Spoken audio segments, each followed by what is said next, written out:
Hello everyone, I am Rachna. Welcome back to my YouTube channel. आज की इस video में हम अपनी क्लास 10 सप्लीमेंट्री रीडर का नेक्स्ट चैप्टर जो कि है द नेकलेस, ठीक है, इस चैप्टर की समरी देखेंगे।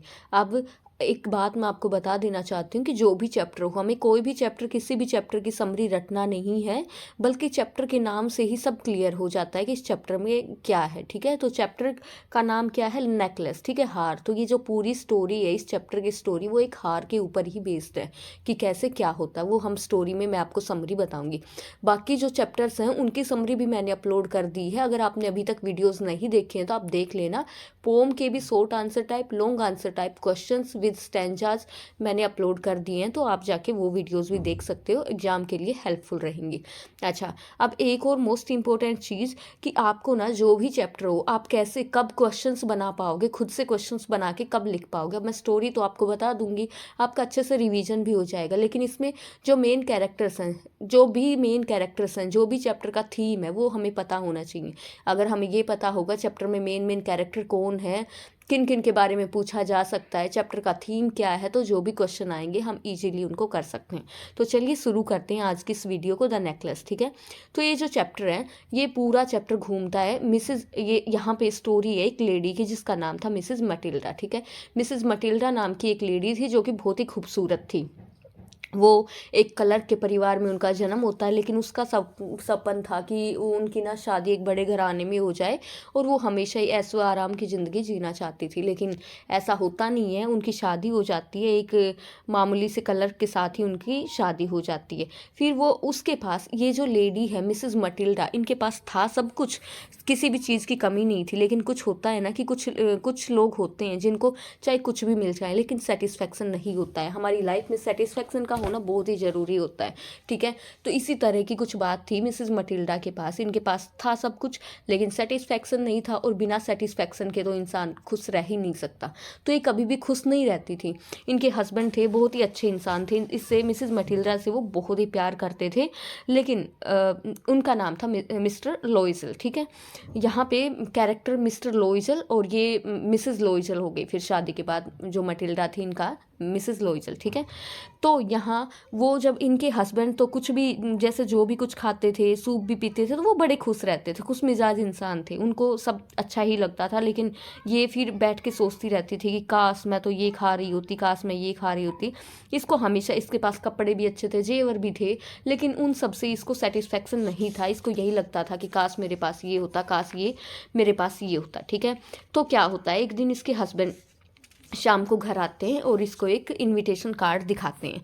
जब ये घर आते हैं इसको, तो बोलते हैं कि मेरे पास ना आज तुम्हारे लिए बहुत ही गुड न्यूज़ है। तो वो सोचती है कि ऐसी क्या ही गुड न्यूज़ होगी। तो फिर जो ये मिस्टर लोइजल हैं, ये बताते हैं कि मुझे ना एक इनविटेशन मिला है, वहाँ एक बॉल का इनविटेशन मिला है, मतलब कुछ एक बहुत ही अच्छी पार्टी होने वाली थी और उसका इनको इनविटेशन मिला था उस पार्टी में जाने का। तो ये अपनी वाइफ से बताते हैं कि ये जो पार्टी है ना, ये 18 जनवरी को है, और सोमवार 18 जनवरी को सोमवार था, शाम को ये पार्टी है और हमें इस पार्टी में जाना है, और इस पार्टी का इनविटेशन बहुत ही कम लोगों को मिला था। तो देखो ये रहा जो इनविटेशन कार्ड है, इस पे लिखा हुआ है, ये इनवाइट किया हुआ है मैडम जॉर्ज रामपोन, मिस्टर मिसेस लोइजेल, ठीक है। तो इनको ये कार्ड यहाँ पे दिया गया है। तो फिर ये जो इसकी वाइफ है, ये खुश होने की बजाय यूं ही मतलब सोचने लग जाती है कुछ। फिर ये मिस्टर लोइजल है, ये पूछते हैं कि मैंने तो तुम्हें इतना अच्छा कार्ड दिखा दिया है, हमारे पास तो जाने का मौका है, तो तुम इतनी सैड क्यों हो। ये बोलती है तुम छोड़ो ये कार्ड, हमें नहीं जाना किसी भी पार्टी वार्टी में, हमें किसी भी बॉल में नहीं जाना है, तो तुम ये करो अपने किसी फ्रेंड को दे दो और वही चले जाएंगे। तो क्योंकि ये मिस्टर लोइजल है, इसको बहुत प्यार करते थे, तो ये बोलते हैं कि तुम बताओ पहले मुझे हुआ क्या है। फिर ये बताती है अपने बालों को पोंछते हुए, बड़े ही शांत स्वर में जवाब देती है कि हाँ मैं चली तो जाऊँ, लेकिन मेरे पास कोई अच्छा ड्रेस नहीं है जिसको पहन के मैं पार्टी में जा सकूँ। फिर इनको मिस्टर लोइजल को पता चल चुका कि भाई इसकी प्रॉब्लम क्या है। तो ये पूछते हैं कि ठीक है मटिल्डा, मैं तुम्हें एक नया ड्रेस दिलवा दूंगा, लेकिन तुम मुझे बताओ कि तुम्हारी पोशाक कितने में आ सकती है, कितने रुपीज़ में तुम्हारी जो ड्रेस है वो आ सकती है। फिर ये बताती है कि ये कहती है कि लगभग 400 फ्रैंक हैं, 400 फ्रैंक में मेरी एक अच्छी ड्रेस आ जाएगी। लोइजल थोड़ा सोचते हैं कि 400 फ्रैंक, क्योंकि इनके लिए मिस्टर लोइजल के लिए ये रुपए काफ़ी थे 400 फ्रैंक, लेकिन फिर भी ये अपनी वाइफ को कहते हैं कि ठीक है, मैं तुम्हें 400 फ्रैंक दे दूंगा और तुम अपनी अच्छी सी ड्रेस ले लेना। ठीक है भाई, अब ड्रेस हो गई फाइनल। तो ड्रेस फाइनल होने के बाद जब बॉल में जाने का टाइम नियर आता है, मतलब वो पार्टी में जाने का टाइम नियर आता है, तो फिर मिस्टर लोइजल देखते हैं कि फिर से इनकी वाइफ तो बहुत ही सैड सी है, दुखी दुखी सी है। तो फिर ये पूछते हैं कि अब तो तुम्हें मैंने नई ड्रेस भी दिलवा दी है, अभी भी तुम इतनी चिंतित क्यों हो, तुम्हारा व्यवहार इतना विचित्र क्यों है। तो ये पूछते हैं, फिर ये बताती है कि कुछ देर तक ये नहीं बताती, लेकिन फिर बाद में बताती है कि हाँ, आपने मुझे ड्रेस तो दिलवा दी है, लेकिन मेरे पास तो उस ड्रेस पे पहनने के लिए जेवर नहीं है, ज्वेलरी नहीं है, आभूषण नहीं है।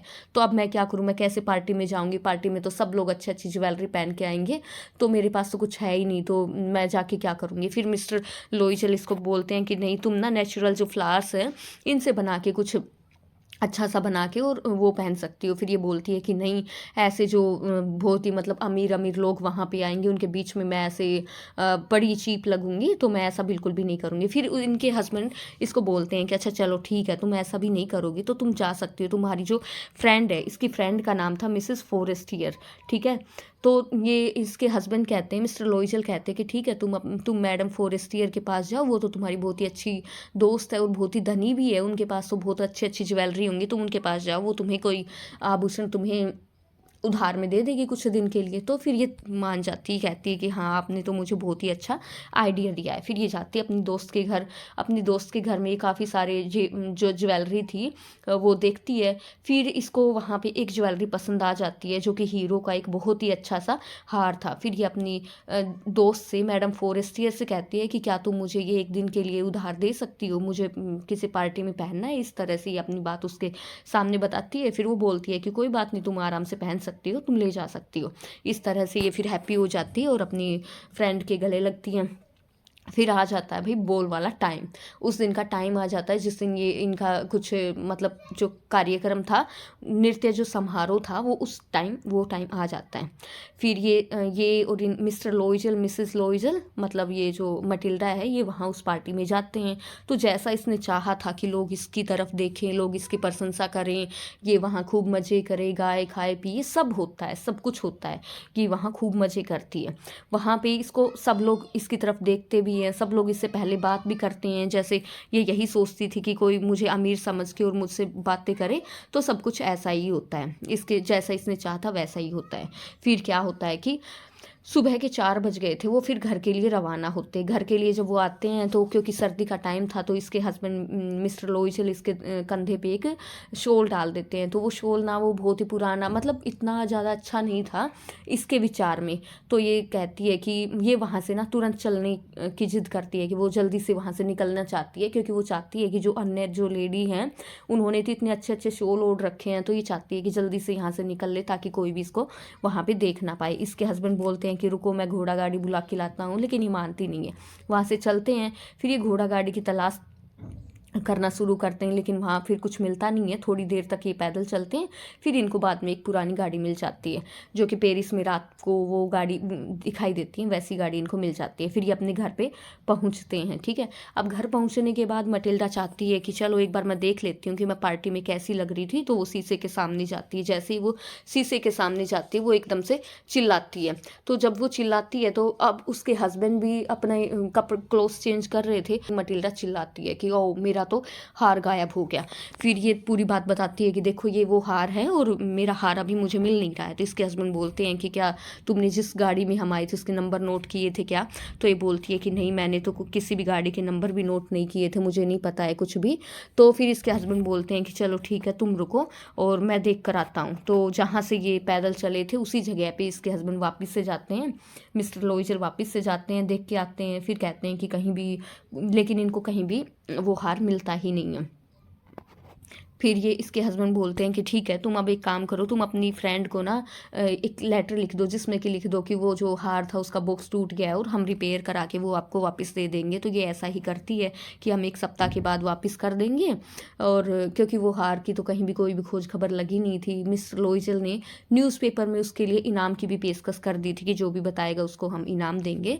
बट कुछ भी वो हार मिल नहीं पाता है। तो फिर ये अपनी फ्रेंड को लेटर भी लिख देती है कि ठीक है, हमें कुछ टाइम मिल जाएगा उस हार को वापस लाने के लिए, लेकिन हार नहीं मिलता है। फिर आखिर में ये सोचते हैं कि अब क्या करें, हार तो मिल नहीं रहा है। तो ये सोचते हैं कि अब हमें तो वो हार नया ला के देना ही पड़ेगा अपनी फ्रेंड को, क्योंकि ऐसे किसी से चीज़ उधारे में हमने ली है तो उसको वापस तो लौटानी पड़ेगी ही ना।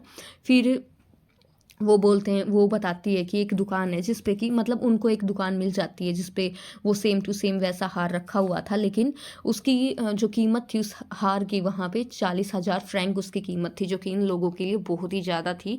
40,000 फ्रैंक उस हार के लिए कीमत, लेकिन इनको वो 36,000 फ्रैंक में वो हार मिल रहा था। अब करे तो करे क्या, क्योंकि इनको तो हार लिया था तो वापस तो लौटाना ही था। ये रेडी हो जाते हैं कि चलो ठीक है, अब उनको तो लौटाना ही पड़ेगा। लेकिन यहाँ से इनकी लाइफ पूरी तरह से चेंज हो जाती है।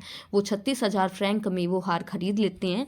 इनकी जो फ्रेंड थी मिसेस फोरेस्टियर, इनको ये वो हार वापस लौटा देते हैं। जैसे तैसे करके रुपयों का जुगाड़ करते हैं। 18,000 रुपये तो इनके जो मिस्टर लोइजल थे, इनके पापा ने इनको दिए थे, और फिर कुछ रुपए इन्होंने खुद भी बचा के रखे थे। इनको एक गन खरीदनी थी और इसी उस गन के लिए इन्होंने धनराशि बचा के रखी थी, लेकिन ये सब उस हार में लगा देते हैं। लोन वोन भी बहुत लेते हैं। मिसेस मटिल्डा जाके अपनी फ्रेंड को वो हार वापस लौटा के आते हैं। फिर इसको जब ये वहाँ जाती है तो इसको डर होता है कि कहीं इसकी दोस्त ये ना पहचान ले कि ये दूसरा हार है, बट ऐसा कुछ भी नहीं होता है। उन्होंने तो ये इनकी फ्रेंड ने तो मिसेस फोरेस्टियर ने तो वो हार देखा भी नहीं और तुरंत वो वापस से रख दिया। बस सिर्फ इतना बोलती हैं कि तुम्हें पहले ये हार मुझे लौटा देना चाहिए था, क्योंकि मुझे भी इसकी ज़रूरत पड़ सकती थी। तो फिर वो वापस अपने घर आ जाती। यहाँ से उसकी लाइफ पूरी तरह से चेंज हो गई। पहले ये कोई भी घर का काम नहीं करती थी, लेकिन अब से ये सारे काम करने लगी। झाड़ू पोछा बर्तन खाना खुद बनाने लगी। पहले इनके पास नौकरानी थी, लेकिन अब इसने मेड को भी हटा दिया। सब कुछ चेंज हो गया इनकी लाइफ में। कपड़े भी खुद धोने लग गई। इन्होंने घर भी, पहले इसका घर अच्छा था, लेकिन बाद में क्योंकि कर्जा इतना बढ़ गया था तो किसी एक ऐसे ही छोटे मोटे घर में इनको रहना पड़ा। यहाँ से इसके हस्बैंड भी 2-2 जॉब करते थे। बहुत मेहनत इन लोगों ने वहाँ पे की। इस तरह से यहाँ से इसकी लाइफ पूरी तरह से चेंज हो गई। अब सोचो, अगर अगर ये वहाँ उस दिन वो हार ना लेती बल्कि अपना ही कुछ पहन के चली जाती तो ये सब दिन इसको ना देखना पड़ता। लेकिन होता है ना इंसान को कि जब सब कुछ होता है तो वो सेटिस्फैक्शन नहीं होता, और जब कुछ भी नहीं होता है तो उस कंडीशन में उस करे क्या, अब उसको सब कुछ स्वीकार करना ही था। बाद मिसेस लोइजल बिल्कुल बूढ़ी दिखने लग गई, क्योंकि कोई भी इंसान होगा एकदम से इतना, जो पहले इसकी लाइफस्टाइल थी और फिर बाद में जो इसकी लाइफस्टाइल हो गई तो ये पूरी तरह से बदल गई थी। बिल्कुल एक गरीब महिला दिख रही थी, बूढ़ी दिख रही थी। इसके जो इसने कपड़े पहन रखे थे उसमें भी सिलवटें थी। तो इस तरह से ये बिल्कुल ही चेंज हो गई थी, मतलब पहले जो थी और अब ये बूढ़ी दिखने लग गई थी।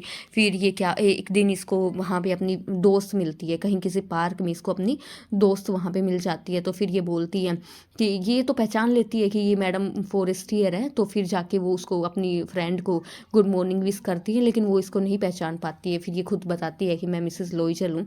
फिर इनकी फ्रेंड इनसे पूछती है, ओ मटिल्डा, ये क्या हुआ है तुम्हारे साथ, तुम तो बिल्कुल ही बदल गई हो। पहले तुम कितनी खूबसूरत थी, वाकई में ये बहुत खूबसूरत थी, लेकिन अब बिल्कुल ही चेंज हो गई है। तो फिर ये वहाँ पे अपनी पूरी कहानी बताती है कि कैसे कैसे मैंने आपसे जो हार लिया था और उस हार को चुकाने के लिए हमने कितना कुछ कर्जा लिया, वो हार मुझसे गुम हो गया था और उस कर्जे को ही चुकाने के लिए मुझे क्या क्या करना पड़ रहा है और ये सब मेरे साथ हो रहा है। तो फिर ये सब सुन के इनकी जो फ्रेंड थी मिसेस फोरेस्टियर, वो एकदम से बताती है कि अच्छा, तो हार तो तुमने मुझे दे दिया था। फिर ये कहते हैं, हाँ हार मैंने दिया था, लेकिन मैंने तुम्हें खरीद के हार दिया था, क्योंकि वो हार गुम हो गया था। तो इस बात पे ये मिसेस फोरेस्टियर इसको बताती है कि अरे मटिल्डा, तुमने, इसका मतलब तुमने मुझे जो हार दिया था वो डायमंड का हार था, बट मैंने जो तुम्हें दिया था वो तो नकली हार था, वो डायमंड का हार था ही नहीं, और उसकी कीमत तो मुश्किल से 500 फ्रैंक से ज़्यादा उसकी कीमत थी ही नहीं। तो यहाँ पे लास्ट में यही होता है कि उसकी फ्रेंड उसको, जो मिसेस लोइजल को, सच्चाई बता देती है कि वो हार की कीमत सिर्फ कितनी थी, 500 फ्रैंक थी। ठीक है, यहाँ पे स्टोरी हो जाती एंड हमारी। तो हमारी इस स्टोरी में यही बताया गया है कि देखो कैसे इंसान एक तो लालच के वश की इंसान को ये होता है हमेशा कि मुझे ये भी मिल जाए, ये भी मिल जाए, ठीक है। अगर ये संतुष्ट रहती, मिसेस मटिल्डा संतुष्ट रहती, तो आज उसके साथ ये सब कुछ ना होता जो कि अब हो रहा है, ठीक है। अब उसको अगर ये भी है कि अगर वो झूठ को एक्सेप्ट ना करती, मतलब सच बता देती अपने दोस्त को, तो भी हो सकता है कि उसके साथ ये सब कुछ ना हुआ होता। तो यही था हमारी इस स्टोरी में। होप स्टूडेंट्स आपको स्टोरी अच्छी लगी होगी। If you like my videos please like share and subscribe my channel. Thanks for watching. मिलते हैं नेक्स्ट वीडियो में। Bye bye, take care, have a nice day.